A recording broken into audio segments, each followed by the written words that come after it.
आगे भाई सभी।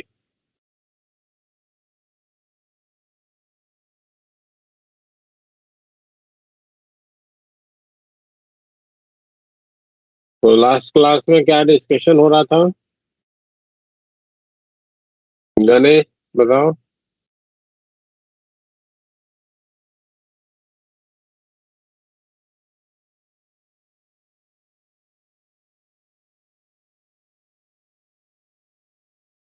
गणेश, आवाज आ रही मेरी?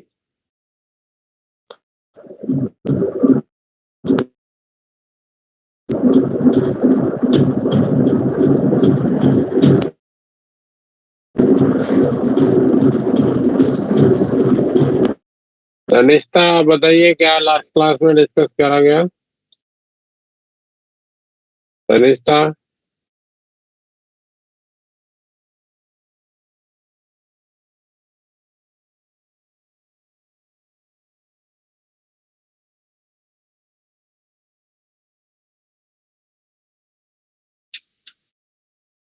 जसजीत, आप बताओ।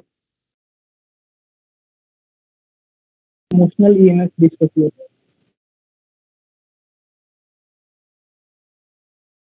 इमोशनल ईएमएफ के बारे में बातें हो रही थी। डिटेल नहीं करेंगे कि क्या क्या बताएंगे आपको। रिकॉल नहीं कर पा रहे हैं। चलिए देखिए, कोई बात नहीं। कोई भी अगर लूप है और उस लूप के पार्ट या लूप एज ए होल को अगर मैग्नेटिक फील्ड रीजन में आप मूव करा रहे हो, तो उसके छोटे से एक एलिमेंटल पार्ट में क्या ईएमएफ होगा, डिजिटा मान लो उसको नाम दिया, तो उसको लिखने का इंफॉर्मेशन आया था V cross B dot DL. This was the EMF in that particular part of the segment. और पूरे लूप के लिए ईएमएफ कितना होगा उसको लिखने का इंफॉर्मेशन आया था integration V cross B dot DL for the whole loop. पूरे लूप के लिए integration, that was the total EMF induced.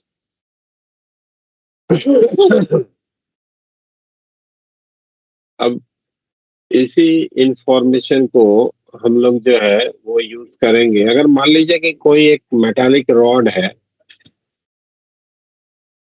और उस रॉड को जो है हम लोग रोटेट करा रहे हैं किसी एक एंड के अबाउट यूनिफॉर्म मैग्नेटिक फील्ड, तो वहां पे हम जानना चाहते हैं कि what will be the potential difference.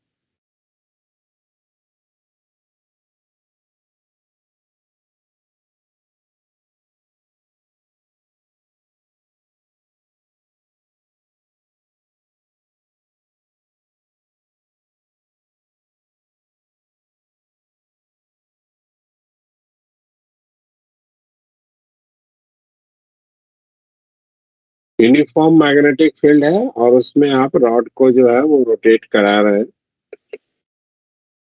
तो दोनों एंड के बीच में क्या पोटेंशियल डिफरेंस होगा उसके बारे में इंफॉर्मेशन बनाना है। जैसे मान लीजिए कि ये हमारा एक मेटल का रॉड हो गया।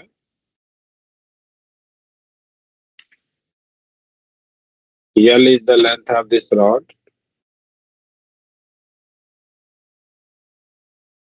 और जहाँ पे रॉड को रखा है वहां पे रॉड के परपेंडिकुलर इनवर्ड डायरेक्शन में यूनिफॉर्म मैग्नेटिक फील्ड है, और इस रॉड को इस एंड ए के about constant angular velocity omega से आप रोटेट कर रहे हैं। ठीक है ना? तो आपके पास इंफॉर्मेशन क्या है कि अगर इस रॉड का कोई भी छोटा सा टुकड़ा अगर लिया जाए, मान लीजिए कि यहाँ पे हमने एक छोटा सा एलिमेंट लिया, यहाँ से x डिस्टेंस पे dx इस छोटे से टुकड़े का लेंथ है, तो इसकी वेलोसिटी का डायरेक्शन किधर होगा भाई? नीचे की तरफ। Yes sir. और वेलोसिटी का मैग्नीट्यूड अगर कोई पूछता है तो ओमेगा इंटू एक्स से लिखा जाएगा, ठीक है ना। Yes sir. भी क्रॉस बी का अगर डायरेक्शन देखा जाए तो बी की तरफ ऐसे दाहिने हाथ की उंगलियां आपने एक्सटेंड करी और बी की तरफ पॉइंट करा, तो भी क्रॉस बी का जो डायरेक्शन है ये हमारा इधर की तरफ है ना। तो आपको बताया गया है कि मोशनल ईएमएफ को अगर बैटरी के रूप में दिखाना चाहोगे तो जो पॉजिटिव टर्मिनल है that should be in the direction of B cross B. और उसके साथ मान लीजिए कि ये आपका डीएल वेक्टर हो गया जिसका मैग्नीट्यूड हमने डीएक्स इधर में दिखा रखा है। तो जो डीवी होगा, जो पोटेंशियल डिफरेंस होगा इन दोनों पॉइंट के बीच में, जो एलिमेंटल पार्ट है उसके दोनों इंड के बीच में, ये आपको मालूम है कि लिखा जाता है भी क्रॉस बी डॉट डीएल से। भी और बी दोनों एक दूसरे के परपेंडिकुलर हैं, तो भी को और साथ में भी क्रॉस बी का डायरेक्शन डीएल के डायरेक्शन में है, तो भी क्रॉस बी डॉट डीएल क्या हो जाएगा, omega into X into B into D X लिख सकते हैं क्या। Yes sir. तो डीबी के लिए इंफॉर्मेशन बन गया कि ये हमारा लिखा जाएगा omega B X D X से। और अगर इसी को हम लोग इंटीग्रेट कर दें from end A to end B, तो ये दोनों पॉइंट के बीच का पोटेंशियल डिफरेंस निकाल सकते हैं। इंड ए के लिए एक्स की वैल्यू 0 और इंड बी के लिए एक्स की वैल्यू एल। तो ये हो गया V A to V B, left side की लिमिट, और राइट साइड की लिमिट हो गई 0 टू एल। तो वी बी माइनस का वी ए, ये हमारा लिखा जाएगा omega into B into L square divided by 2। This will be the potential difference between the two ends of this rod, and end B will be at higher potential, है ना। B cross B के direction वाला जो end होगा that will be at higher, ठीक है। Yes sir. तो ये एक तरीके से आपके पास फॉर्मूला हो गया। अगर कोई रॉड है और इसको आप रोटेट करा रहे हो तो उसके दोनों इंड के बीच का पोटेंशियल डिफरेंस को लिखने के लिए, और कौन सा इंड हायर पोटेंशियल पे जाएगा उस रोटेशन के दौरान, उसके लिए आप ध्यान में रखेंगे कि V क्रॉस B वाला जो डायरेक्शन वाला इंड होता है that is at higher potential. Clear. Yes sir. अब मान लो कि इसी का एक एप्लीकेशन आपसे पूछा जाता है कि ये एक रॉड है और इस रॉड को इसके सेंटर के अबाउट हम रोटेट करा रहे हैं कांस्टेंट एंगुलर स्पीड ओमेगा से, और जहां पे रोटेट करा रहे हैं उस वहां पे रॉड के परपेंडिकुलर अंदर की तरफ मैग्नेटिक फील्ड है बी का। ये इंड ए है, ये इंड बी है, और यहाँ से यहाँ तक का ये डिस्टेंस भी एल है, और यहाँ से यहाँ तक का ये डिस्टेंस भी एल है। यानी कि C is the centre point जिसके अबाउट हम रॉड को रोटेट करा रहे हैं। तो V A minus V B आपसे यहाँ पे पूछा गया, तो आप में से कोई बताना चाहेगा भाई कि क्या होगा V A minus V B, what will yes be the sir. एक मिनट। पोटेंशियल डिफरेंस ए और बी पॉइंट के बीच का।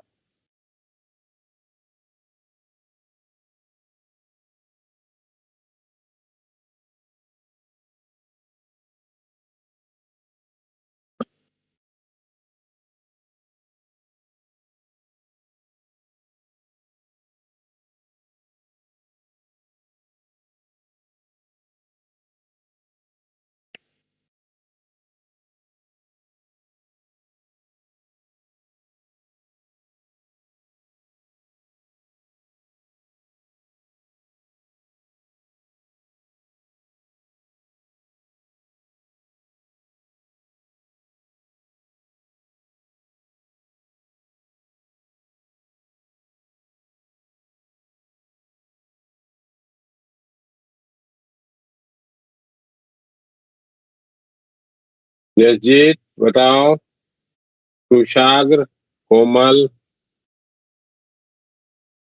पलक Gupta,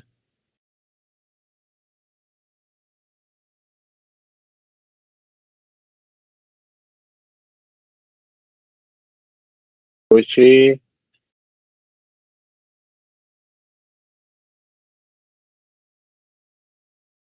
चदन,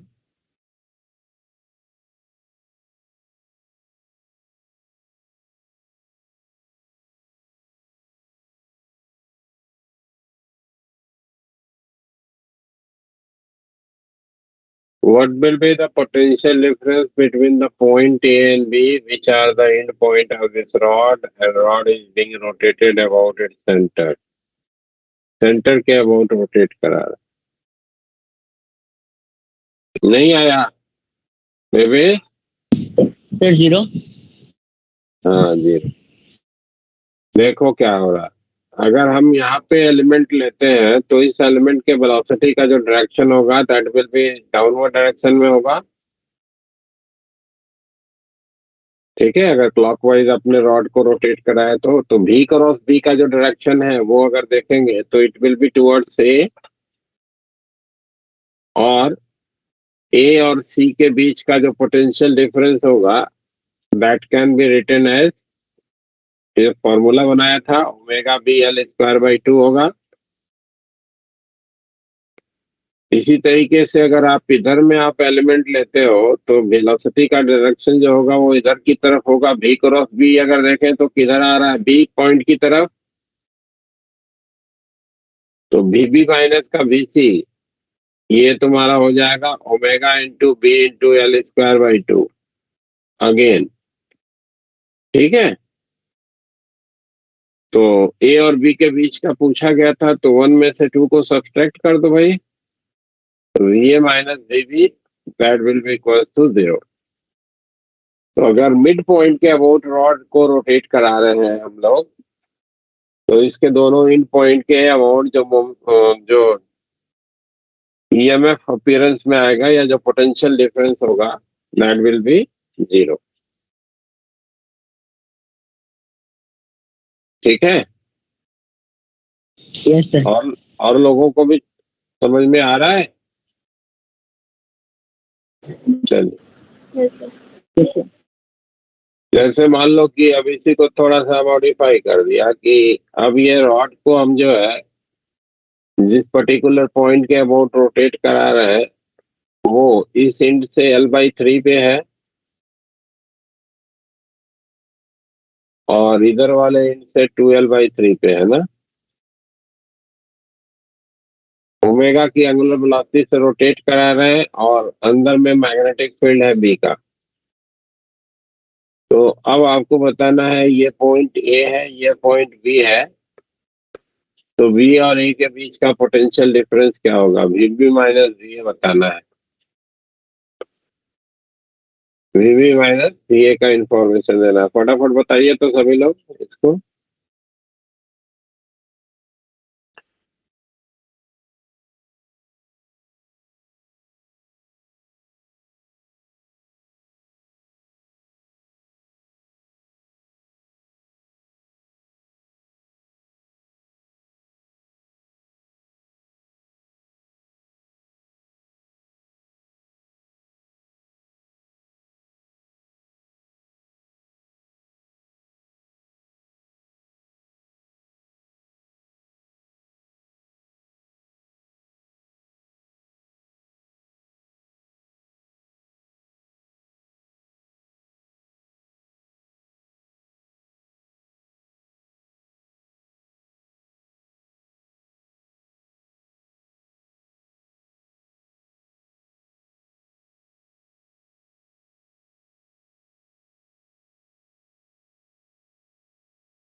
B omega square by 6।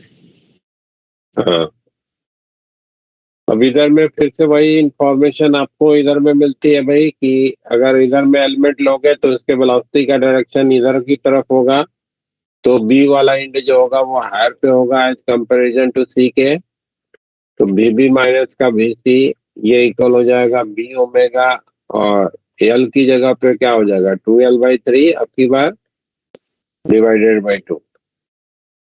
That is 4b omega L square by 18. ये आपको मिला।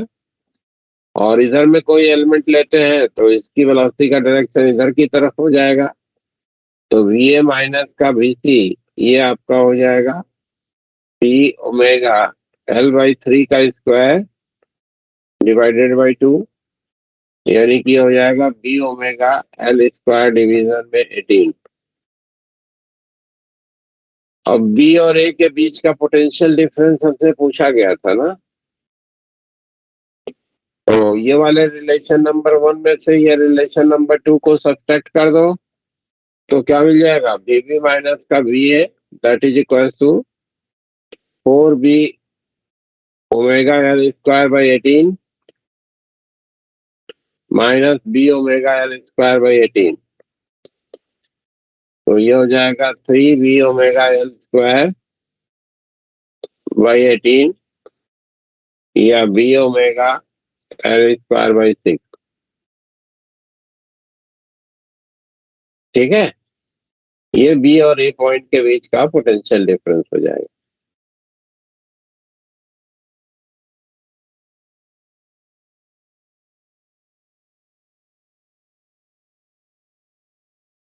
एक और रोटेशन का ही केस डिस्कस कर लेते हैं। मान लो कि ये हमारा एक रॉड है भाई,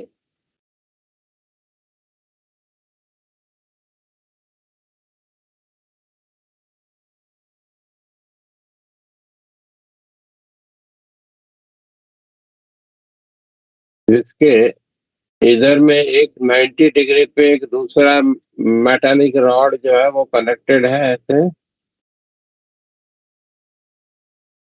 ये मान लो इंसुलेटर है।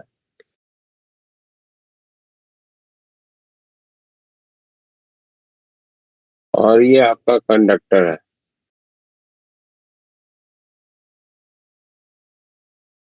और इस रॉड को, इसकी लंबाई एक ही है, इसकी लंबाई B की है। इस रॉड को, ये जो V शेप का रॉड है जहाँ पे ये वाला एंगल 90 का है ना, ये 90 डिग्री का एंगल है, इसको इस एंड के अबाउट रोटेट करा रहा है ओमेगा की कांस्टेंट एंगुलर वेलोसिटी से। तो हमको बताना है कि VC माइनस का VB कितना होगा। P पॉइंट यानी कि ये एंड और B पॉइंट यानी कि दोनों का जो जंक्शन पॉइंट है, हाँ, इसके बीच का क्या पोटेंशियल डिफरेंस होगा, ये आपको लिखना है। तो अगर फ्रॉम वेरी बेसिक अगर हम जाना चाहते हैं तो मान लीजिए कि यहाँ पे एक छोटा सा एलिमेंट हम लोगों ने उठाया, ये थीटा के एंगुलर पोजीशन पे इधर की तरफ हमने ये इस पर्टिकुलर पॉइंट की वेलोसिटी अगर लिखना चाहेंगे तो इस डिस्टेंस को अगर r कहा है तो ओमेगा इंटू r हो जाएगा इस पॉइंट की वेलोसिटी, और डायरेक्शन हो जाएगा ओमेगा क्रॉस r के करेस्पॉन्डिंग नीचे की तरफ ना भाई, इसका वेलोसिटी नीचे होगा। अगर हम इसका छोटा सा टुकड़ा लेते हैं ये वाला dl वेक्टर के रूप में, तो हमको मालूम है कि जो पोटेंशियल डिफरेंस dl के अक्रॉस होगा वो लिखा जाएगा v क्रॉस b और डॉट dl। ये हमारा पोटेंशियल डिफरेंस को लिखने का इंफॉर्मेशन है इस छोटे से लेंथ में। v का जो डायरेक्शन है वो हमारे इस लाइन के परपेंडिकुलर है, और b जो है स्क्रीन के परपेंडिकुलर अंदर की तरफ है, ऐसे अंदर की तरफ मैग्नेटिक फील्ड है, यूनिफॉर्म है। तो v क्रॉस b का डायरेक्शन देखेंगे तो किधर मिलेगा भाई? v क्रॉस b का डायरेक्शन इस रॉड के अलोंग इधर की तरफ मिलेगा। Yes sir. V cross B का डायरेक्शन, अगर ये वाला एंगल हम लोगों ने थीटा कहा है तो ये वाला एंगल भी थीटा हो जाएगा, यानी कि ये वाला एंगल जो हमारा बनेगा वो π/2 माइनस का थीटा होगा ना।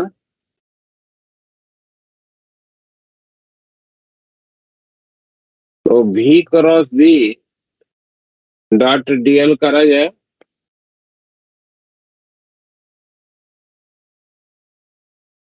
dv का इंफॉर्मेशन। V की जगह पे ओमेगा इंटू आर लिख सकते हैं,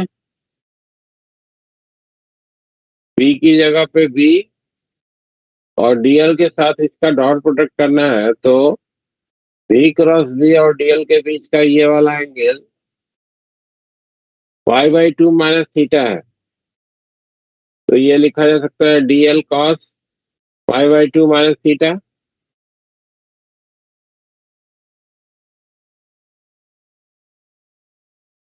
यानी कि B ओमेगा आर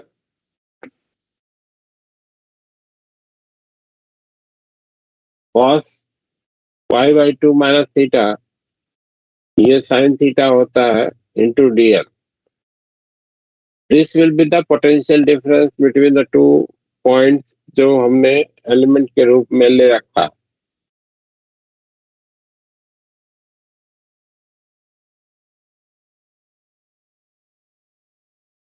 अगर यहां से ये डिस्टेंस जो एलिमेंट लिया है इसकी डिस्टेंस एल की है,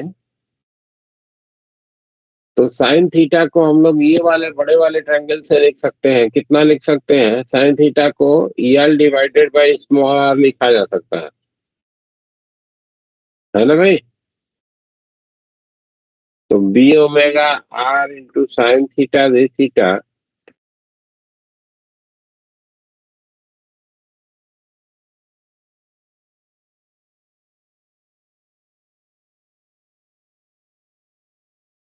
और इंटू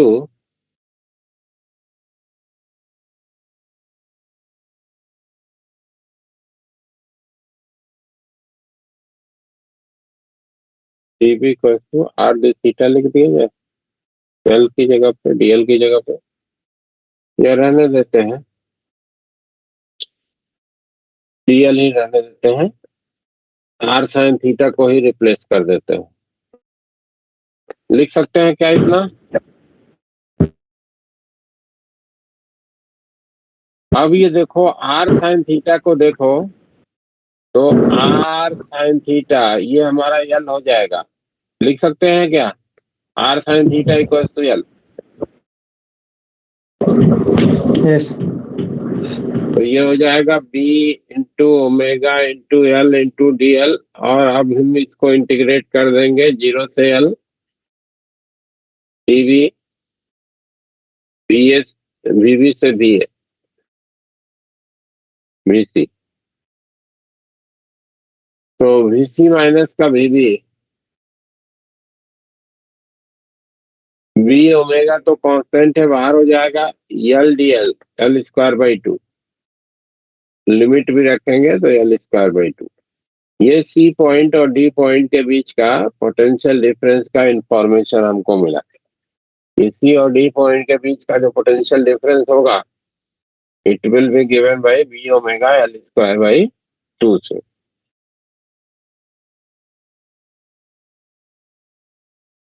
ठीक है क्या? Yes sir, yes sir.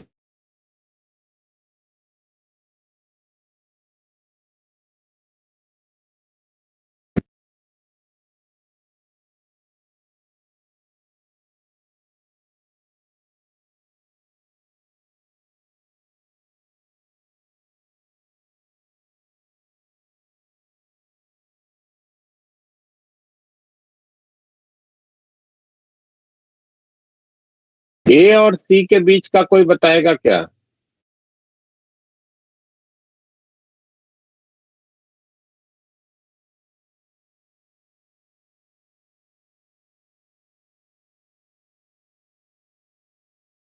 A और सी के बीच का कोई बताएगा?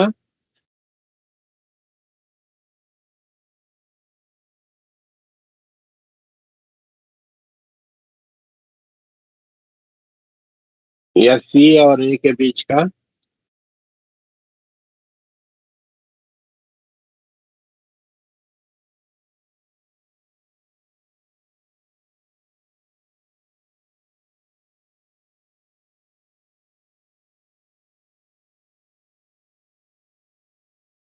सी और ए के बीच का वी माइनस का वी ए, ये तो आपका डायरेक्ट फॉर्मूला है। एल की वैल्यू क्या है? बी है ना, ये 0 to बी है, तो बी लगा दो। एल नहीं है, अपर लिमिट बी है।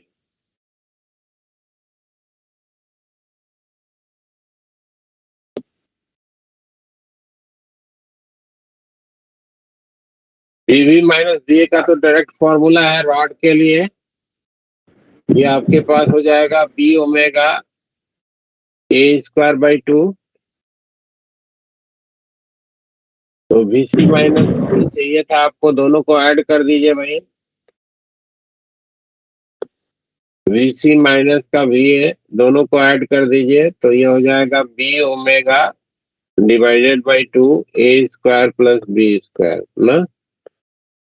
This will be the potential difference between the C and A. अगर ये इंसुलेटर नहीं होता, ये मेटल हो जाता तो ठीक है। ये भी अगर मेटल होता, इंसुलेटर की जगह पे जो इंसुलेटर लिखा था, इसकी जगह पे मान लो कि ये मेटल कर देता है, कंडक्टिंग रॉड पूरा का पूरा।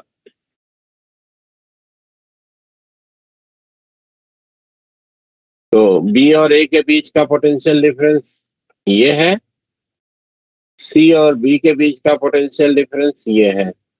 दोनों को ऐड कर देंगे तो ए और सी के बीच का मिल जाएगा। क्यों भाई, ठीक है? Yes sir. अब इस चीज को जरा दूसरे वे में देखिए, क्या इंफॉर्मेशन बन रहा है जिसको आप चाहो तो आगे यूज कर सकते हो डायरेक्टली भी किसी भी सिचुएशन में। यही था ना हमारा रॉड।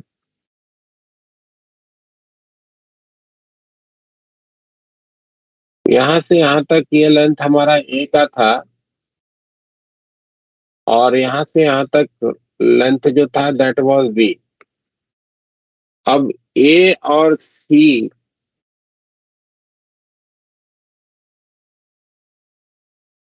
की लेंथ अगर यहां से यहां तक लिखनी है, तो ये square root of A square plus B square लिखी जाएगी ना पाइथागोरस से। Yes sir. Square root of A square plus B square से आप लिख सकते हो। तो अगर मान लो कि इस पूरे रॉड की जगह पे यहाँ पे आप एक इमेजिनरी रॉड लगा देते हैं और इसको उसी एंगुलर वेलोसिटी ओमेगा से घुमा रहे हैं, है ना, तो इसमें ईएमएफ जो आएगा या वीसी माइनस का वीए जो आएगा, वो आपको मालूम है V omega by 2 E A square. Square plus B square से लिखा जाएगा ना। Yes sir. यानी कि कभी भी हमको दो पॉइंट के बीच ड्यू टू द रोटेशन क्या पोटेंशियल डिफरेंस आ रहा है वो लिखना है। तो पहले तो ये देख लो कि बी क्रॉस बी के डायरेक्शन वाला इंड जो होगा it will be at higher potential, है ना। और दूसरा क्या करना है कि जिन दो पॉइंट के बीच में आपसे पूछा जा रहा है उन दोनों को एक स्ट्रेट वायर से कनेक्ट कर दो, इमेजिनरी, और उसके रोटेशन के करस्पॉन्डिंग देख लीजिए कि उसके बीच क्या पोटेंशियल डिफरेंस आता है। जो उनके बीच का पोटेंशियल डिफरेंस होगा वही हमारे उस रॉड के कॉम्बिनेशन के लिए भी आएगा। ठीक है ना। जैसे इसी बात को ध्यान में लेके मान लो,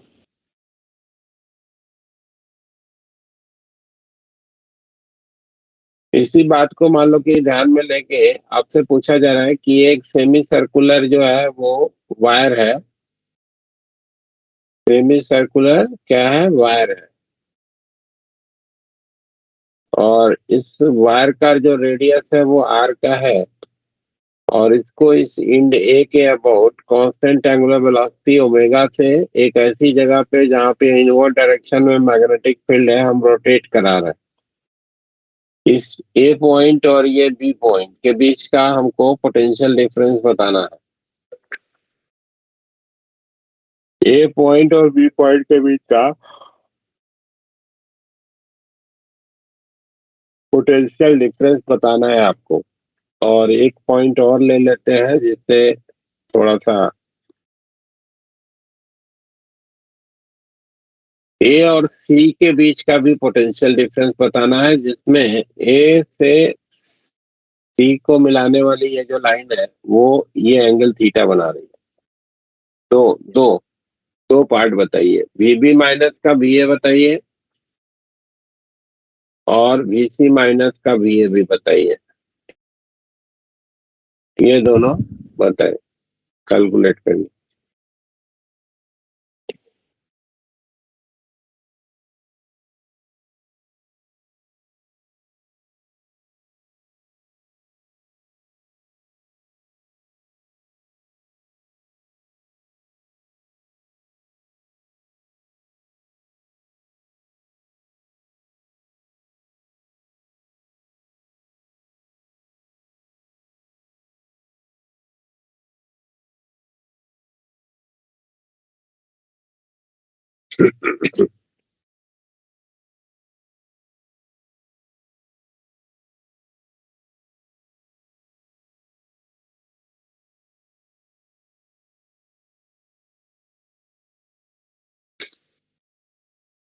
ये जो तरीका अभी बताया है ये वाला ये यूज करो। Two B omega R square. तो बीबी माइनस बी ए हो गया। वीसी माइनस बी ए निकालो।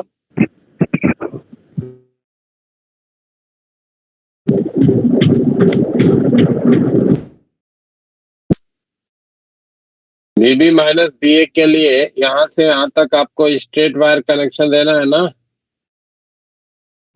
ये है ना डी वायर ओमेगा आर का। स्क्वायर।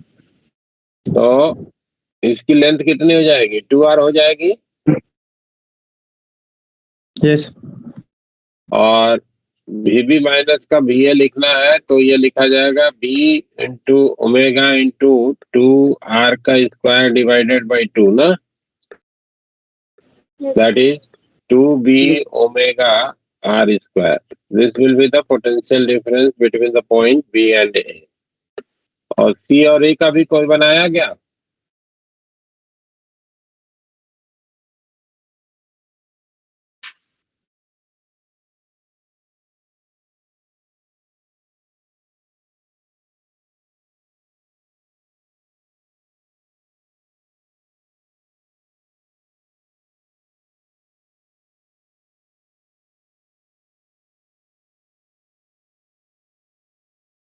ये एंगल को बोला गया कि थीटा है भाई। तो इधर से इधर को जोड़ोगे A और C को, तो इसकी अगर लेंथ लिखनी है तो यहाँ से एक परपेंडिकुलर डाल दो भाई। तो ये इतना length r sine theta by 2 से लिखा जाएगा और ये वाला लेंथ भी r साइन थीटा बाई 2 हो जाएगा ना। बोलिए ठीक है। यानी कि AC की जो लंबाई है वो आपकी हो जाएगी 2r साइन थीटा बाई 2 ना, 2r साइन थीटा बाई 2। तो C और A पॉइंट के बीच का अगर आपको पोटेंशियल डिफरेंस लिखना है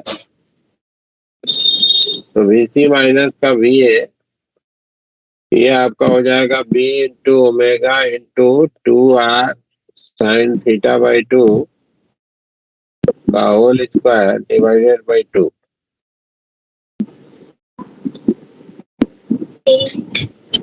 तो ये हो जाएगा 2 omega R square into sine square theta by 2 ना। This will be the,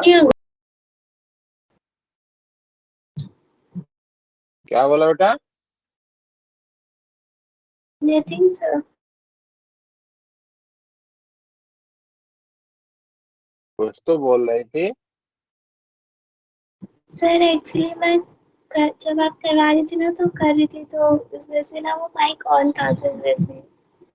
okay, चलो ठीक है। तो सी और ए के बीच का पोटेंशियल डिफरेंस ऐसे लिख सकते हो ना, ठीक है। तो ये तो हो गया आपका मोशनल ईएमएफ से रिलेटेड इंफॉर्मेशन। अब आते हैं दूसरे पार्ट के बारे में बात करते हैं, जिसमें आपको बताया गया दूसरा क्या क्राइटेरिया बताई गई थी जिसकी वजह से जो है ईएमएफ इंड्यूस हो रहा था। सेकंड क्राइटेरिया क्या थी? बेसिक दो बेसिक तरीके वेरिएशन ऑफ बताए। Magnetic field. Variation of magnetic field at the location of loop. Variation of magnetic field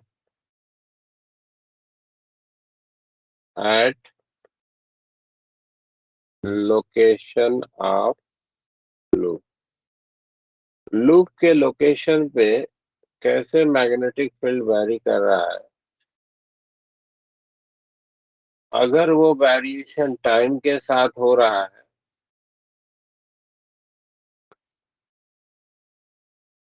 तो flux bounded by the loop जो होगा that will also change with the time, और उसके influence में EMF जो है वो इंड्यूस होता है। ऐसा प्रैक्टिकल ऑब्जर्वेशन फैराडे ने पाया था, है ना।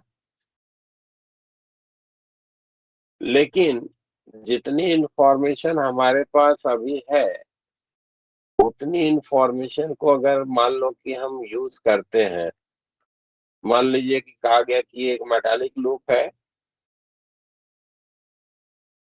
और जहां पे लूप रखा गया वहां पे अंदर वाले डायरेक्शन में फील्ड है, but this field is varying d v d t. Field जो है वो बदल रहा है और ये जीरो नहीं है ना, डीवीडीटी जीरो नहीं। ठीक है। तो भी ये ऑब्जर्व करा गया कि इस लूप में जो है वो करंट जो है वो इंड्यूस होती है। अब जितनी इंफॉर्मेशन अभी तक हम लोगों के पास है उतनी इंफॉर्मेशन को अगर हम लोग यूज करें, जो थोड़ा सा हाइपोथेटिकल इलेक्ट्रिक फील्ड के बारे में इंफॉर्मेशन दिया था उसको आप नहीं जानते, तो आप बड़े आसानी से ये कह सकते हो भाई कि अगर चार्ज पार्टिकल को मैग्नेटिक फील्ड में आपने रेस्ट में रखा है तो उस पर कोई फोर्स नहीं लगता है ना। और अगर चार्ज यस पार्टिकल सर। पे फोर्स नहीं लग रहा है तो वो कैसे करंट का अपीयरेंस कराएगा? ठीक है ना।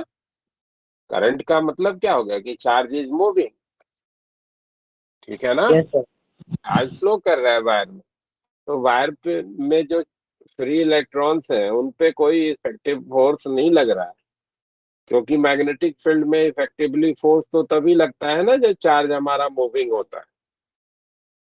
तो ऐसे केस में प्रैक्टिकली तो हम ऑब्जर्व करते हैं कि इसमें करंट इंड्यूस होती है, करंट फ्लो करता है, चार्ज मूव करता है inside this particular wire, but उस प्रैक्टिकल जो ऑब्जर्वेशन है उसको हम लोग थ्योरेटिकली जो है वो जस्टिफाई नहीं कर पाएंगे अभी तक जितनी इंफॉर्मेशन हमारे पास है उसके आधार पर कि एक्चुअली ये चार्ज मूव क्यों कर रहा है इस particular wire.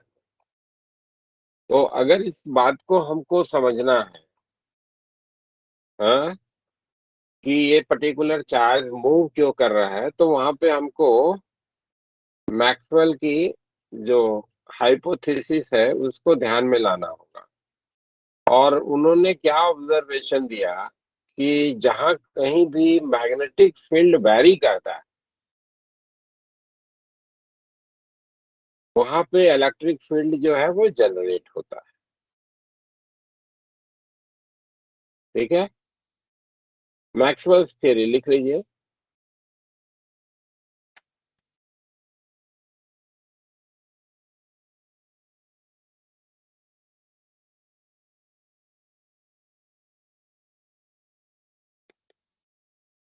wherever there is variation of magnetic field with time, wherever there is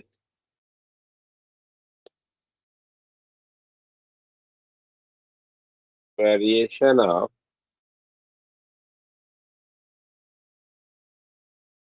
magnetic field with time,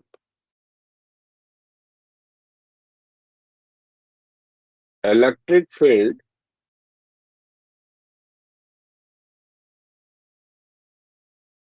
is generated,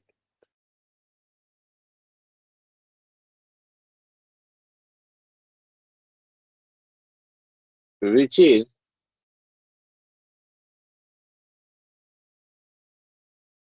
also in closed loop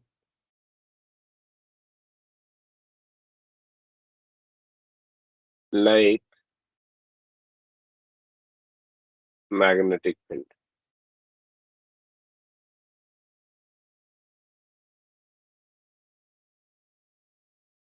ठीक है, जो कि जैसे आपकी मैग्नेटिक फील्ड क्लोज लूप में होती है, उसी तरीके से ये नई तरीके की जो आपको इलेक्ट्रिक फील्ड बताई जा रही है, ये इलेक्ट्रिक फील्ड भी जो है वो क्लोज लूप में होती है, यानी कि ये कंजर्वेटिव नहीं होती है, पहली चीज है ना। क्योंकि अगर यस ये सर। क्लोज लूप में होगा तो इसका जो सर्कुलेशन मिलेगा वो तो नॉन जीरो मिलेगा, जैसे मैग्नेटिक फील्ड का सर्कुलेशन आपको नॉन जीरो मिल रहा था, उसी यस तरीके सर। से इस इलेक्ट्रिक फील्ड का भी जो सर्कुलेशन होगा that will comes out to be non zero. और वो जो सर्कुलेशन होता है, सर्कुलेशन ऑफ हाँ। This electric field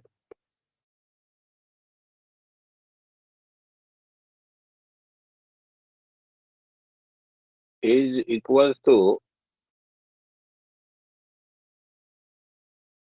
EMF induced in the loop।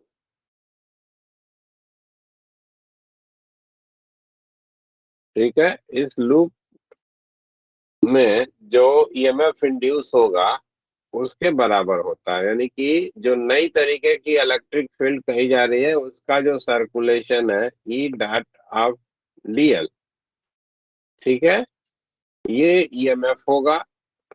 अब इस फील्ड में हम यहाँ पे स्टार नहीं लगा रहे हैं ना, कल लगा रहे थे क्योंकि वो अलग तरीके के फील्ड की बात कर रहे थे, उसी इलेक्ट्रिक फील्ड की यहाँ पे हम रिप्रेजेंटेशन कर रहे हैं, बट अब स्टार यहाँ से हटा दे रहे हैं। ठीक है, क्योंकि इलेक्ट्रिक फील्ड ही है तो कुछ अलग इसको रिप्रेजेंटेशन देने की जरूरत नहीं है। और ये इक्वल होता है माइनस ऑफ डेबा बी डेबा टी।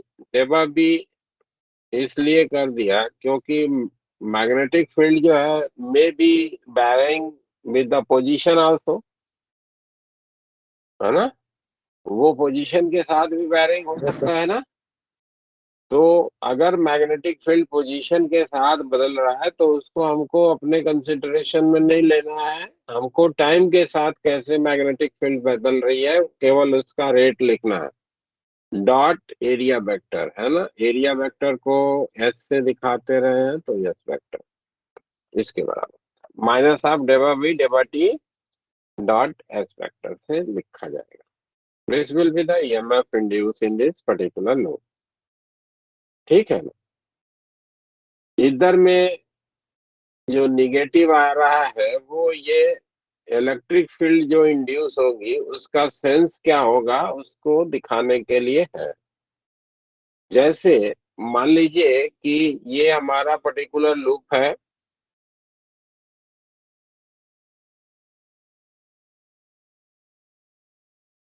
जिसको ऐसी जगह पे रखा गया जहां पे इनवर्ड डायरेक्शन में मैग्नेटिक फील्ड है, और मान लो कि ये जो डीवीडीटी है, जो फील्ड का वेरिएशन है वो टाइम के साथ फील्ड मैग्नीट्यूड में बढ़ रहा है। ठीक है ना, ए है कांस्टेंट है मान लो, मे भी वो टाइम डिपेंडेंट भी आएगा, मान लेते हैं हम कांस्टेंट है, पॉजिटिव है।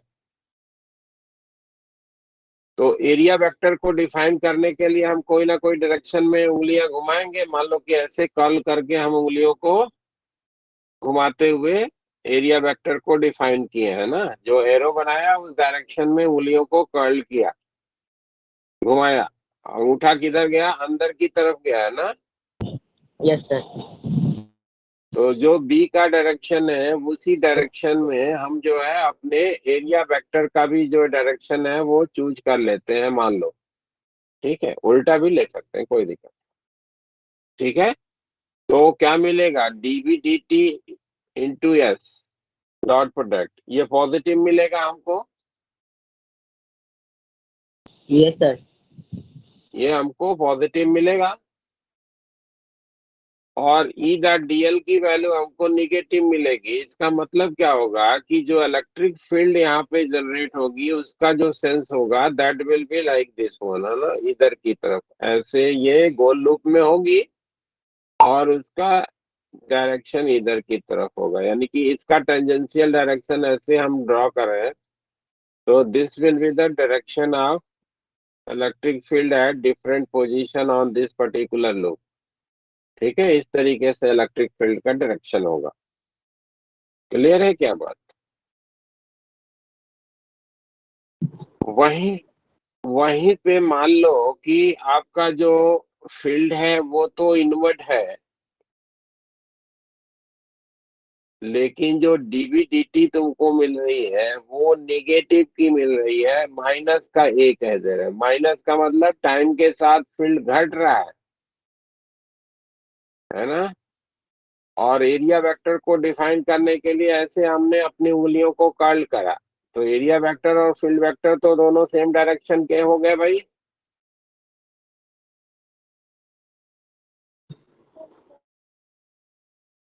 तो DV D T dot S ये हमको निगेटिव हो जाएगा। और एक माइनस यहाँ का ये प्लस हो जाएगा, क्योंकि डीवी डी टी निगेटिव है। तो ये dot product yes sir. Negative हो जाएगा। और एक यस सर। माइनस इस फॉर्मूले में है, प्लस हो जाएगा। प्लस का मतलब कि जो फील्ड का डायरेक्शन है, जिस डायरेक्शन में एरिया वेक्टर को डिफाइन करने के दौरान उंगलियां घुमाई थी ना, उसी डायरेक्शन में ऐसे ऐसे फील्ड होगा। ठीक है, इसी लूप के रूप में होगा फील्ड। ये इलेक्ट्रिक फील्ड हमेशा लूप में होगी, सर्कुलर लूप में। ठीक है। यस और सर। अगर आपसे कोई पूछता है कि what will be the magnitude of this field, तो वो भी आप यहाँ पे कैलकुलेट कर सकते हैं। जैसे मान लीजिए कि आपने इस सर्किल का जो रेडियस है वो आर कह दिया। ठीक, तो ई डॉट डीएल, अगर यहाँ पे आप छोटा सा एलिमेंट लेकर के ऐसे DL, E dot DL calculate करते हैं तो ई डीएल हो जाएगा ये इंटीग्रेशन और dB D T into area, ये ए इंटू पाई आर स्क्वायर हो जाएगा क्या? बोलो भाई। ई यस सर। हर जगह से बाहर हो जाएगा कांस्टेंट होने के कारण। Integration dl that is A into pi are square. और integration of dl two pi r हो जाएगा, तो E equals to A into pi are square division में टू पाई आर। तो पाई से पाई और एक आर को काट दिया, तो A R by two. This will be the field. ठीक है,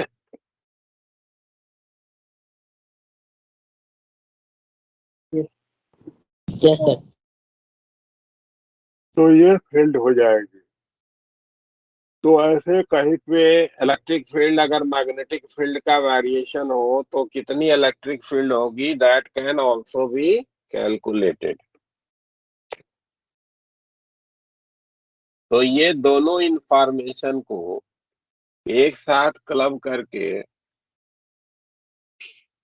अगर हम लिख दें तो ईएमएफ इंड्यूस को लिखने का हमारे पास जो इंफॉर्मेशन हो जाएगा minus of d phi d t. ये तो बेसिक इक्वेशन हो गया। दूसरा integration v cross b dot dl, ये मोशनल ईएमएफ के लिए, माइनस डेबा बी डेबा टी इंटू एस वेक्टर। ठीक है, ये हमारा दोनों को अलग अलग इंडिविजुअल फॉर्म में रिप्रेजेंट करते हुए कंप्लीट हमारा ये रिप्रेजेंटेशन बन जाएगा अपने फराडे लॉ का।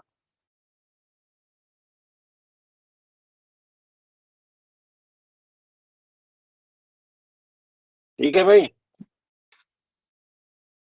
Yes sir. ठीक, तो बहुत बार जब हमको इस फॉर्मूले से वर्किंग करने में अगर असुविधा होगी तो इनको भी हम यूज करने का प्रयास करेंगे। ठीक, अब आओ जरा एक दो प्रॉब्लम्स कर लेते हैं, तो फिर जो है आगे सेल्फ इंडक्टेंस के बारे में बातें कर जाए।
ये क्वेश्चन नंबर 6 देखिए। स्क्वायर से copper coil has a length of 50 centimeter and contains 50 turns. It is placed perpendicular to 1 Tesla magnetic field. It is removed from the magnetic field in 0.25 second and restored in its original place in next 0.25 second. Find the magnitude of average EMF induced in the loop during its removal and restoration and its restoration and see its motion.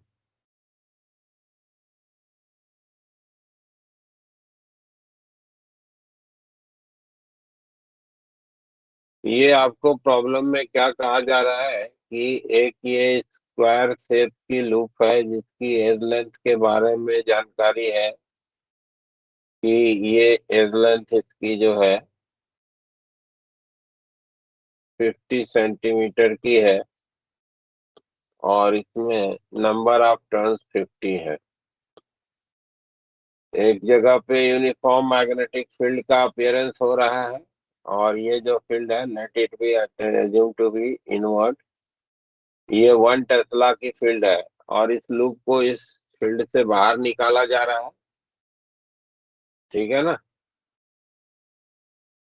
और बाहर निकालने में इस loop को जो time consume करा आपने, that is 0.25 second का है, और फिर अगला 0.25 सेकेंड में इसको लूप को अंदर भी कर दे रहे हैं। तो आपको कारण बताना है कि निकालने के दौरान कितना ईएमएफ इंड्यूस हो रहा, और जब इसको इंसर्ट कर रहे हैं तो उसमें कितना, एवरेज की बात करनी है कि क्या एवरेज ईएमएफ इंड्यूस हुआ निकालने के दौरान, और इसको इंसर्ट करने के दौरान, और पूरा निकालने और इंसर्शन दोनों का कंबाइंड कितना ईएमएफ आया, ये आपको बताना।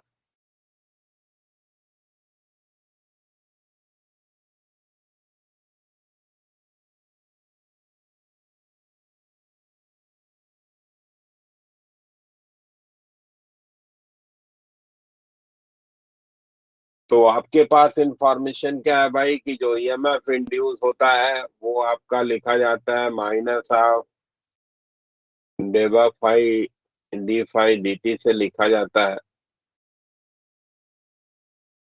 एवरेज कितना ईएमएफ इंड्यूस हुआ है वो अगर लिखना चाहोगे तो minus of delta phi by delta T, वो ड्यूरेशन ऑफ टाइम से रेशो करके।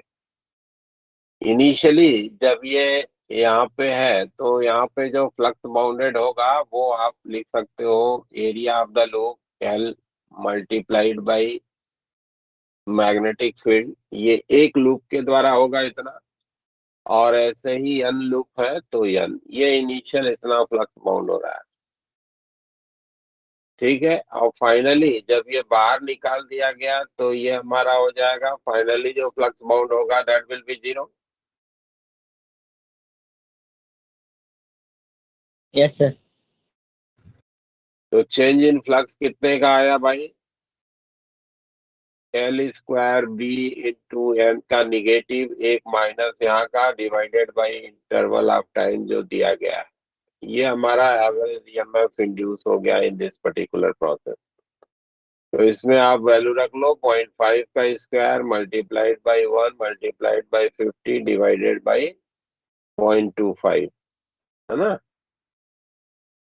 ये कैलकुलेट कर लेंगे तो एवरेज ईएमएफ हमारा कितना है दैट कैन बी गेस्ड। अब दूसरा प्रोसेस, ये तो पहला हो गया निकालने के दौरान का, है ना। जब इंसर्ट कर रहे होंगे तो यही इनिशियल फ्लक्स हो जाएगा, और ये आपका फाइनल फ्लक्स हो जाएगा ना, L square B into N, ठीक है। तो एवरेज ईएमएफ जो इंड्यूस होगा वो minus of L square B N by delta T से लिखा जाएगा।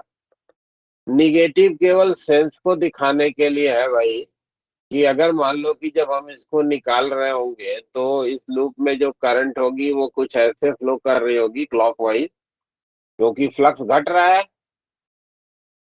बोलो भाई, जब निकाल रहे होगे तो फ्लक्स घटेगा ना। Yes sir. तो फ्लक्स घट रहा है तो उसके इसमें करंट इस तरीके से फ्लो करेगी कि वो उस फ्लक्स के घटने का अपोजिशन करे। तो फ्लक्स के घटने का अपोजिशन कैसे होगा, करंट क्लॉकवाइज फ्लो करेगी, जिससे कि अंदर की तरफ की एग्जिस्टिंग फील्ड के डायरेक्शन में वो फील्ड प्रोड्यूस करे। और जब आप इसको इंसर्ट कर रहे होगे तो इस इंसर्शन के दौरान जो है फ्लक्स बढ़ रहा है, जब इसको अंदर ले जा रहे हैं फ्लक्स बढ़ रहा है, तो फ्लक्स बढ़ रहा है तो करंट ऐसे फ्लो करेगी कि वो उस फ्लक्स के बढ़ने का अपोजिशन करे, तो फ्लक्स हमारा बढ़ने के कारण करंट इसमें एंटी क्लॉकवाइज सेंस की हो जाएगी, ठीक है। निगेटिव का यस सर। मतलब केवल सेंस से है, मैग्नीट्यूड दोनों केस में जो होगा दैट विल बी सेम ना, बस अंतर प्लस माइनस का होना है।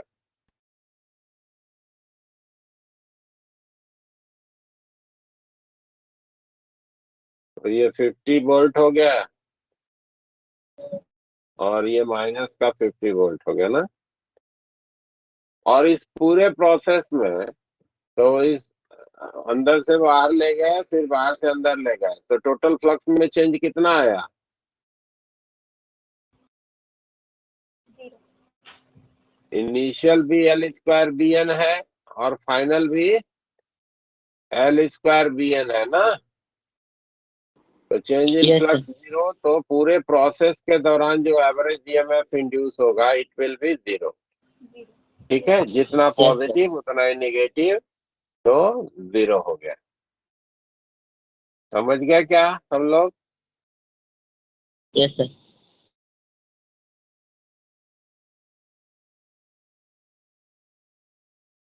Yes.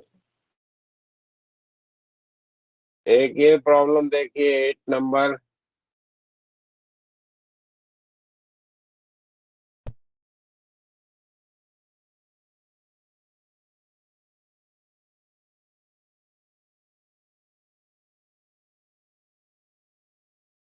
A conducting loop of area 5 centimeter square is placed in a magnetic field which varies sinusoidally with the time as this B dot equals to this and omega equals to this. Reliable to the coil makes an angle of 60 degree with the field. Find the maximum EMF induced in the coil, magnet EMF induced at this and EMF induced at this.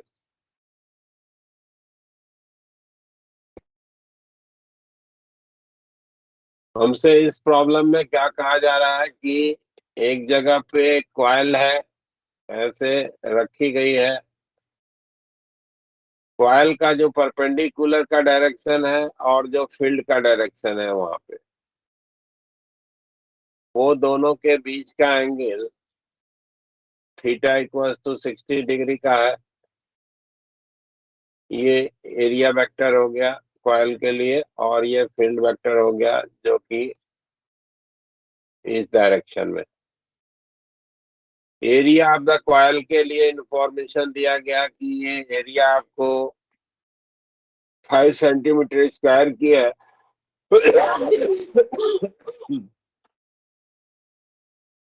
5 centimetre square की area है। और B को लिखने का information दिया गया, B naught sine omega T से लिखा जा रहा है।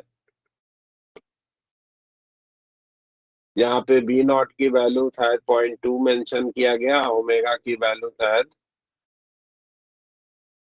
300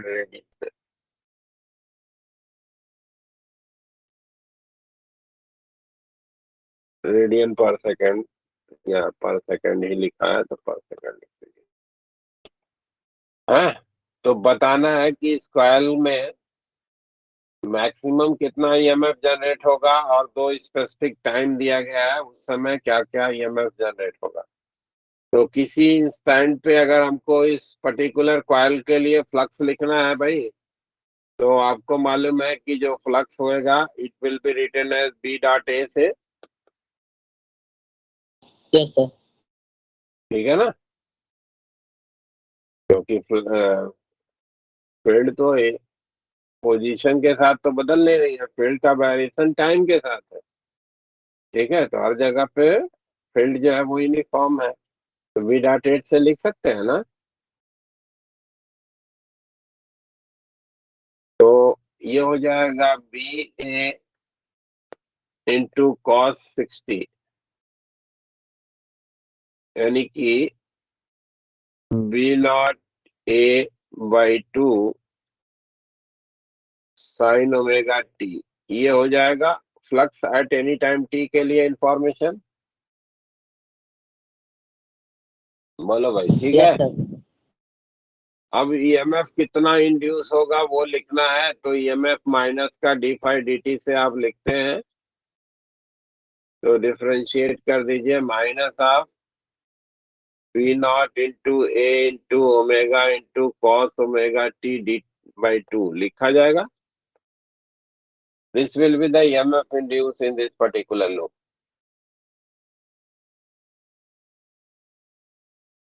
अब इसकी मैक्सिमम वैल्यू बतानी थी, तो जीटा की जो मैक्सिमम वैल्यू है वो इतने के बराबर होगी। B naught A into omega by two से लिखी जाएगी। This will be the maximum Yes, sir. Value of the EMF induce, या इसको आप एम्पलीट्यूड भी कह सकते हैं। तो बी नॉट की जगह पे 0.2, एरिया की जगह पे 5 × 10⁻⁻⁴, ओमेगा की जगह पे 300 डिवाइडेड बाई 2। तो 6, 5 या 15, 150। जीटा मैक्स के लिए इंफॉर्मेशन हो गया 1.5 इंटू 10⁻⁻² वोल्ट, है ना। Yes, sir. Yes.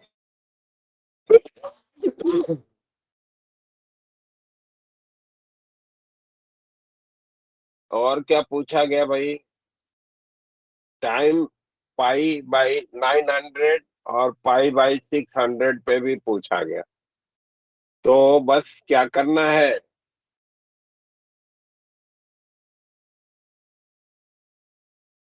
ये जो ईएमएफ इंड्यूस को लिखने का फॉर्मूला बना है, इसी में टी की जगह पे पाई बाई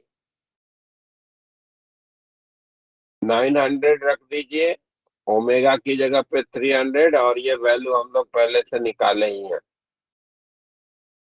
तो जीटा को लिखने का इंफॉर्मेशन क्या बनता है कि जीटा जो है वो minus of zeta max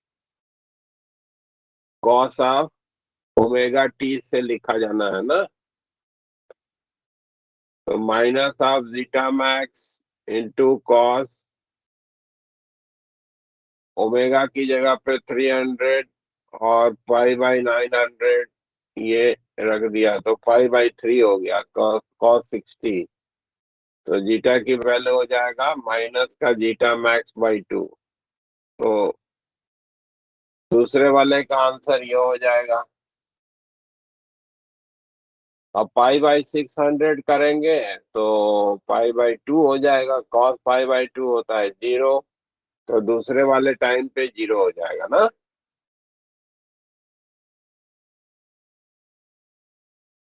Yes, sir.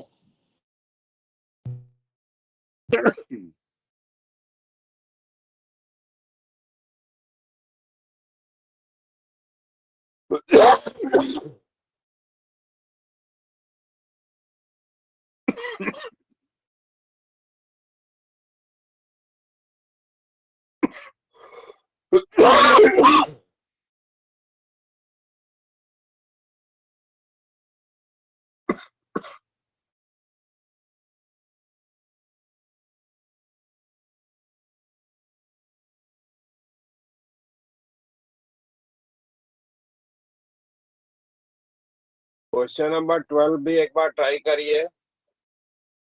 A long solenoid of radius 2 centimeter has 100 turn per centimeter and carries a current of 5 ampere.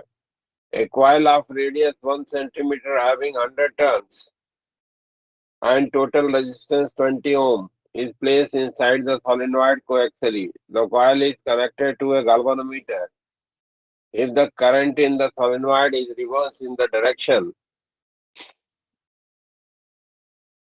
find the charge flown through the galvanometer.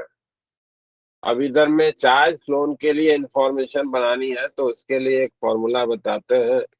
आई को लिखने का ये आपके पास फॉर्मूला है भाई, I that is equal to minus का 1/r D phi d T लिखते हैं ना। Yes, sir. और आई आपको मालूम है कि डी क्यू डी टी से लिखा जाता है rate of charge transfer through the section that is current. तो dt को dt से कैंसिल करो, डी क्यू के लिए इंफॉर्मेशन हो गया माइनस का डी फाइव बाई आर। तो इसी को इंटीग्रेट कर देंगे तो q that is equal to delta phi by R. अब चार्ज का जो अमाउंट है उसको लिखने में चार्ज किधर से किधर फ्लो किया उसका तो कोई इंपॉर्टेंस है नहीं। तो माइनस इधर में आपको मालूम है कि केवल फ्लो ऑफ करंट के डायरेक्शन को दिखाने के लिए है, तो आप इसको मॉड लगा लो ना। आप ऐसे ध्यान में रख लो कि किसी भी कॉइल में अगर फ्लक्स में चेंज आता है तो जो चेंज ऑफ फ्लक्स है उसकी mod value divided by resistance, that is the charge phloem through the coil होगा। ठीक है, तो change in flux divided by resistance of the coil, change in flux divided by resistance, ये हो जाएगा charge phloem को लिखने का फॉर्मूला। और इसकी मॉड लगा देना, प्लस माइनस का कोई मीनिंग नहीं है।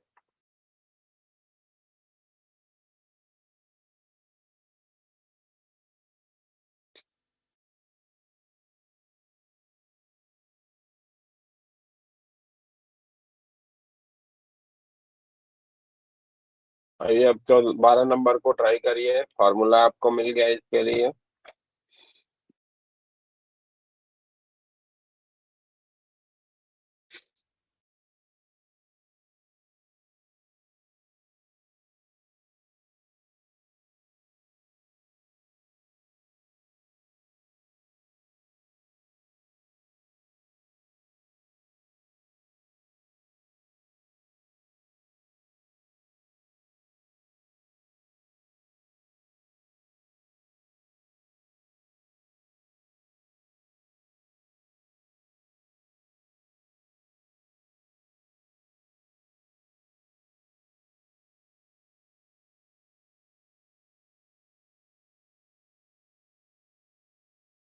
मिला किसी को?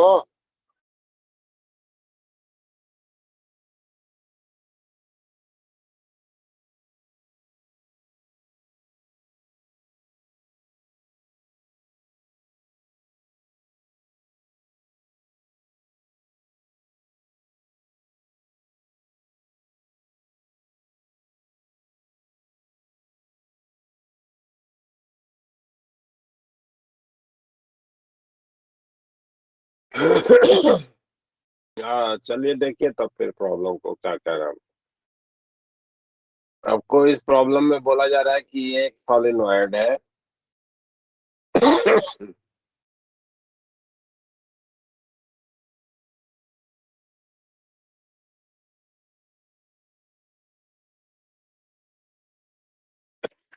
इसका रेडियस दिया गया है, इसका रेडियस है कुछ 2 सेंटीमीटर का, और number of turns per unit length जो है वो 10⁴ है।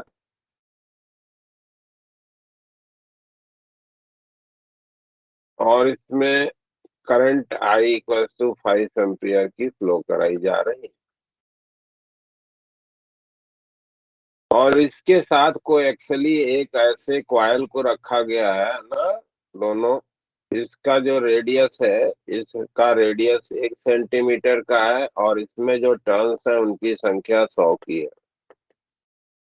और रेजिस्टेंस है 20 ओम का है। तो बताना है कि अगर हम इस करंट का जो डायरेक्शन इधर से इधर को था, अब इधर से इधर को कर दें, तो इस पूरे प्रोसेस में सेम अमाउंट की करंट को, ठीक है, पहले इधर से इधर फ्लो कर रही थी, अब इधर से इधर को फ्लो करा दिया, 5 एम्पियर की करंट है, तो उस केस में इसमें चार्ज कितना फ्लो करेगा। तो पहले सिचुएशन जब करंट इधर से इधर को फ्लो कर रही थी, तो आपको मालूम है कि ऐसे मैग्नेटिक फील्ड इस सोलेनोइड के द्वारा प्रोड्यूस हो रहा था, एरिया वेक्टर भी इधर ही ले लिया। तो area vector and field vector both are in the same direction initially. Flux जो बाउंड हो रहा था, मैग्नेटिक फील्ड जो होता है सोलेनोइड के अंदर में μ0 Ni से लिखा जाता है, मल्टीप्लाइड बाई πr², ये एरिया हो गई, इनटू नंबर ऑफ टर्न्स, ये इनिशियल फ्लक्स हो गया। ठीक है भाई, बोलो। Yes sir. यस। फाइनल में जब करंट आप इधर से फ्लो करा दिए तो यही फील्ड का जो डायरेक्शन है वो चेंज हो गया, और सारी चीजें तो वही रही, लेकिन अब की बार जो फील्ड का डायरेक्शन है वो यही उल्टा हो गया। तो फाइनल फ्लक्स भी अमाउंट में तो इतना ही होगा बट निगेटिव होगा, है ना। तो फाइनल फ्लक्स हो गया minus of mu naught N I into pi are square into N. तो चार्ज फ्लोन आपको लिखना था, तो चेंज इन फ्लक्स क्या हो जाएगा, 2 mu naught N I into pi are square N divided by resistance. This will be the amount of charge which is going to flow through the coil of the through the coil. During the process, current is reversed. ठीक है क्या, समझ में आ रहा है? Yes sir. Yes hmm, किसी को yes problem? Sir. No sir. Bhumi कुछ कहना चाह रही थी।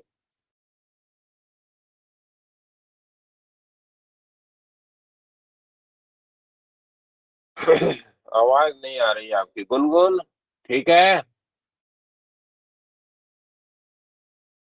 सौरभ सुमन, आपको मेरी आवाज मिल रही है सौरभ सुमन?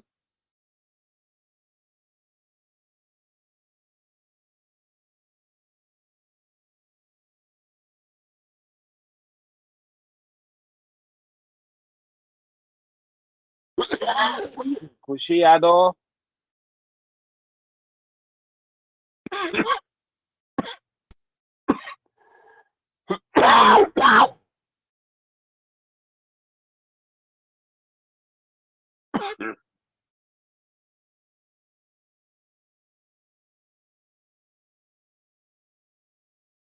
हर्षित माधव,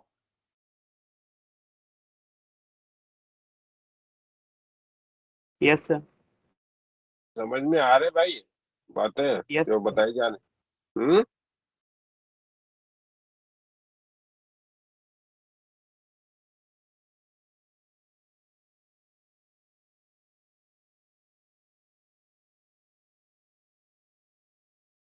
ये क्वेश्चन नंबर 12 देखिए जरा।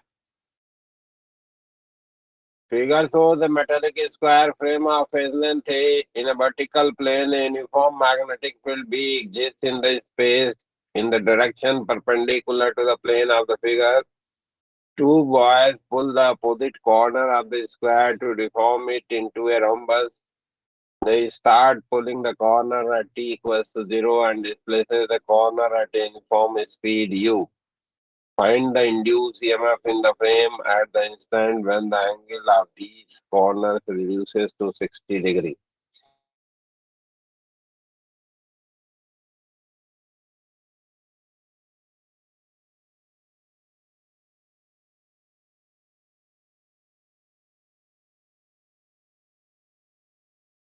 हमसे इस प्रॉब्लम में क्या कहा जा रहा है कि ये एक स्क्वायर फ्रेम है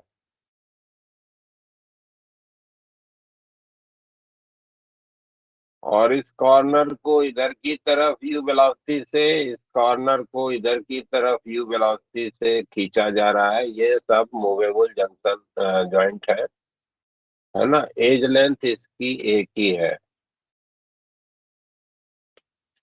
ठीक। और जहाँ पे ये स्क्वायर रखा गया है वहां पे अंदर की तरफ ऐसे यूनिफॉर्म मैग्नेटिक फील्ड है। तो धीरे धीरे ये डिफॉर्म करता जाएगा, है ना। स्क्वायर से रोम्बस बनेगा और किसी समय मान लो कि ये रोम्बस ये इस तरीके से बना,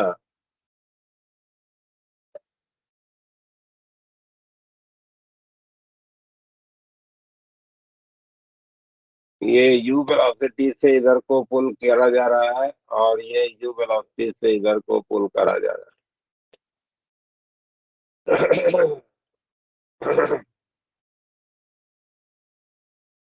जिसमें ये वाला एंगल जब थीटा का है, जहाँ पे थीटा की वैल्यू आपके प्रॉब्लम में कितना है, 30 डिग्री दिया है ना। ये पूरा एंगल 60 बोला था, तो अभी थीटा है तो 30 हो जाएगा ना। उस समय इसमें कितना ईएमएफ इंड्यूस हो रहा है ये हमको बताने को बोला गया कि एट दैट टाइम ईएमएफ क्या इंड्यूस है। तो rate of change of flux हमको लिखना है, तो पहले तो हम फ्लक्स लिख लेते हैं भाई। तो फ्लक्स को लिखने के लिए हम क्या कर रहे हैं कि यहाँ से यहाँ तक की ये डिस्टेंस, सेंटर से यहाँ तक की ये एक्स मान लेते हैं और ये डिस्टेंस को हम वाई मान लेते हैं। तो एरिया इसकी कितनी हो जाएगी, half half X into Y. एक ट्रायंगल की एरिया इसी का 4 गुना कर देंगे तो एरिया मिल जाएगा क्या। Yes sir. हम्म तो एरिया जो लूप यस का सर। बना एट दैट टाइम वो 2xy हो गया। Yes sir. हाँ, और फ्लक्स कितना हो जाएगा, वो फ्लक्स आपका हो जाएगा b/2xy, है ना। क्योंकि फील्ड तो उसी डायरेक्शन में है जिधर की तरफ आप एरिया वेक्टर ले लिए। तो ईएमएफ के लिए आपको मालूम है कि ये लिखा जाता है डी फाई डी टी से, विथ निगेटिव से। निगेटिव भी लगा दीजिए, बाद में माइनस प्लस जो भी आएगा हटा लिया जाएगा।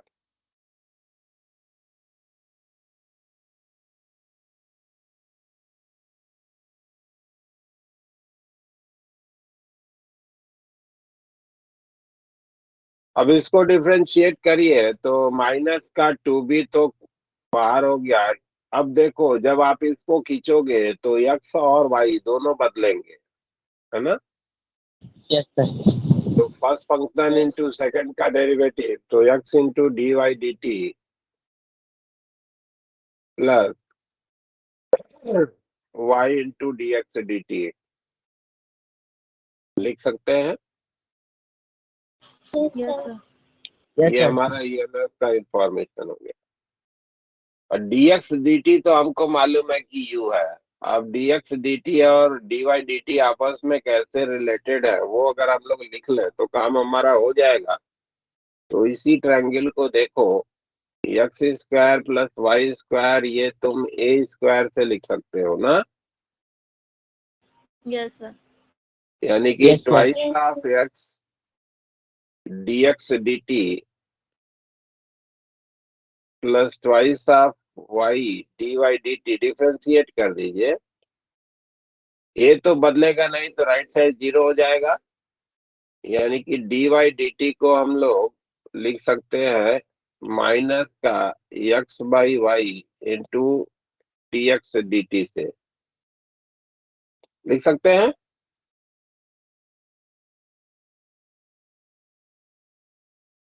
तो ये हो जाएगा यस सर। माइनस का twice of B, yes sir. और ये हो जाएगा माइनस का X square by Y D x D T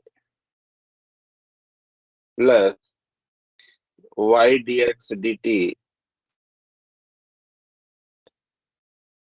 यानी कि ये हो जाएगा twice of B X square minus Y square upon Y into D x D T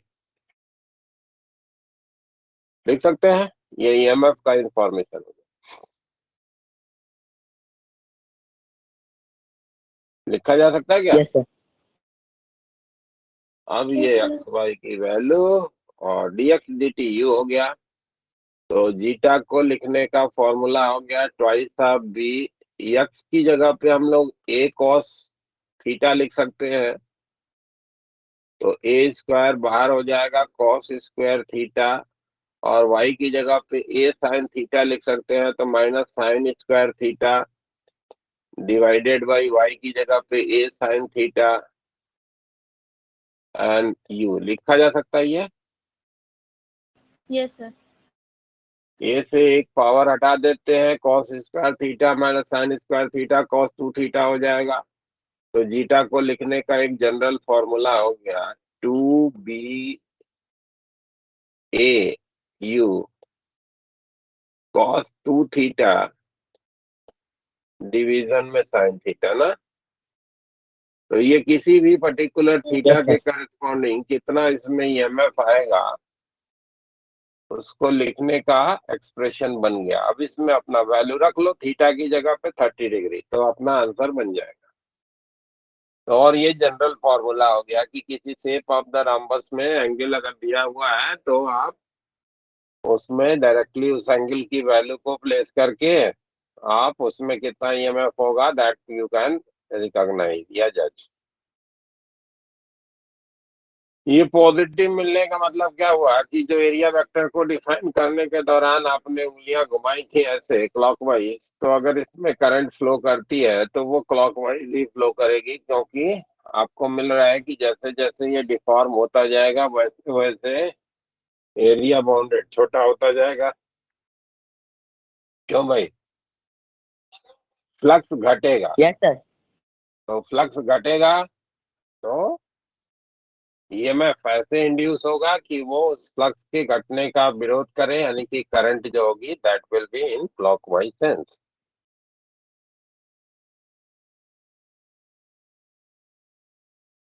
ठीक है, समझ में आया क्या ये पर्टिकुलर पार्ट प्रॉब्लम का? Yes, sir. Yes, sir. तो find the induce EMF in the frame at the instant when the angle of this corner reduces to 60 degree, ये हो गया।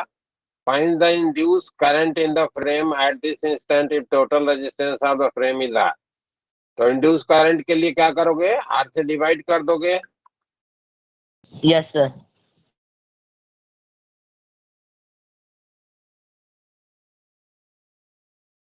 तो पहले पार्ट का आंसर हो गया थीटा की जगह पे 30 रख करके जीटा की वैल्यू हो जाएगी 2BAU इंटू कॉस 60 डिवीजन में sine 30, that is twice of BAU हो गया। और करंट हो जाएगी 2BAU/R, है ना। और लास्ट पार्ट का आंसर आप लोग खुद कर दीजिए फटाफट। Find the total charge which flows through the side of the frame by the time square is deformed into a straight line. फटाफट आंसर करिए।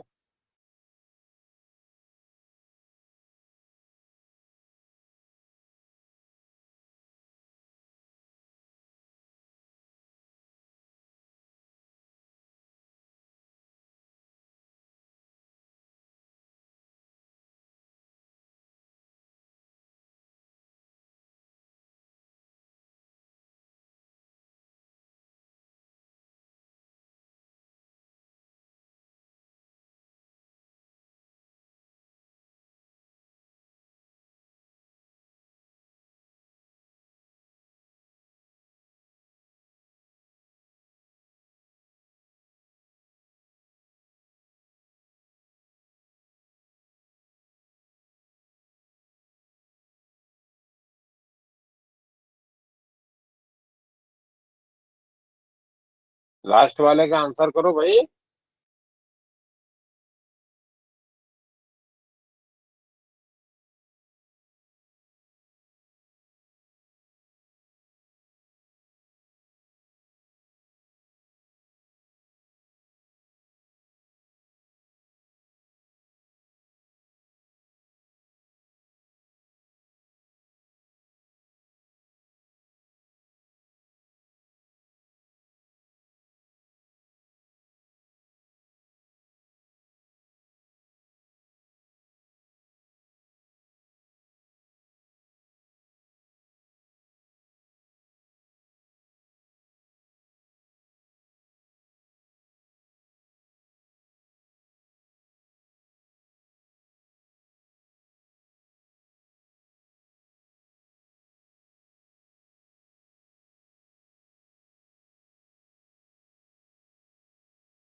कोई नहीं बोल रहा है।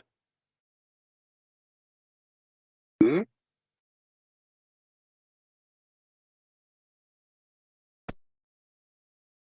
निवेश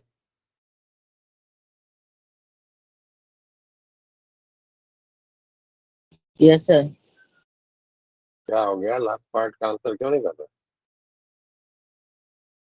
सर मेरे को क्वेश्चन दिख ही नहीं रहा स्क्रीन पे, क्यों? स्क्रीन एकदम फ्रीज हो गई है। अच्छा, प्रॉब्लम में ये कहा जा रहा है कि ये एक स्क्वायर था, तो लास्ट एज वाला क्वेश्चन नहीं दिख रहा। ये एज लेंथ का स्क्वायर था, इसको यूनिफॉर्म मैग्नेटिक फील्ड में आपने रखा था, और इधर से इसको आप दोनों तरफ से खींच रहे हैं, रेजिस्टेंस इसका आर है। तो धीरे धीरे ये डिफॉर्म होता जाएगा और फाइनली ऐसे स्ट्रेट लाइन में कन्वर्ट हो जाएगा ना, उसके बाद फर्दर ये मूव नहीं यस सर। करेंगे, ऐसे कन्वर्ट हो जाएगा। तो इस पोजीशन से इस पोजीशन तक आने में कितना चार्ज इस वायर से फ्लो करेगा? तो इनिशियली कितना फ्लक्स बाउंड हो रहा था भाई? बी इंटू ए का स्क्वायर, ये इनिशियल फ्लक्स बाउंड हो रहा था। Yes sir. और फाइनल कितना फ्लक्स बाउंड हो रहा है? एरिया क्या हो गई? 0। 0। लूप की एरिया, स्ट्रेट लाइन बन गया ना, तो लूप की एरिया क्या हो गई? 0। तो change in flux divided by resistance, यही तो बताया ना कि चार्ज फ्लो को लिखना है। तो mod value yes of sir. Change in flux divided by resistance, ये चार्ज फ्लो हो गया। तो v into A square divided by R, this will be the total charge जो कि हमारे इस लूप के थ्रू या वायर ऑफ द स्क्वायर के थ्रू फ्लो करेगा during the whole process of deformation. पूरे प्रोसेस के दौरान इतना ही चार्ज फ्लो करेगा। ठीक। Yes sir. Yes sir. तो आज को यहीं पे करेंगे फिनिश।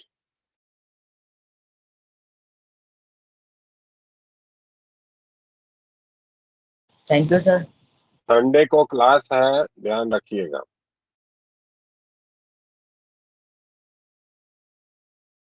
ओके। टाइम टेबल मिल जाएगा तो संडे को अपियर होइएगा, क्योंकि उस दिन फिर इसी को आगे कंटिन्यू करेंगे।